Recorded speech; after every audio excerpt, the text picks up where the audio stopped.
Our Mike Sela got to be the MC once again for that event.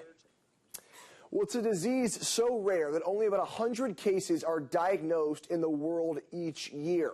WTOC's Georgiaree Godfrey found out how Tay-Sachs disease is causing pain for one family who has looked for answers for years.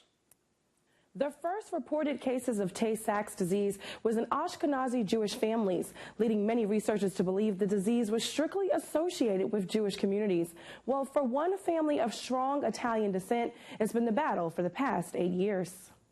When I was a kid, I always had this tremor. Symptoms that seem to baffle even the most qualified doctors. They could not clearly identify.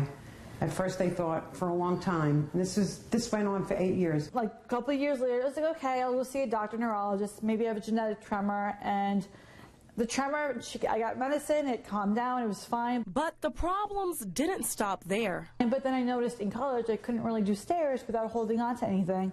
Despite being from an Italian family, Katie was diagnosed with late-onset Tay-Sachs disease, an illness usually only found in Jewish communities. But it's a genetic disease where a specific enzyme that's needed in metabolism in nerve cells, for nerve cells to operate normally, the enzyme is deficient. And that deficiency has caused a tough battle for the Bjork family to fight. I can't even tell you what it's like. I can't. That's okay. I can't even tell you what it's like. I wish it was me. I wish I could take the disease from them. I wish it was me. It's been a long road. I'm sorry. It's been a long road. And not that I thought it was crazy, because I know in my mind something was wrong.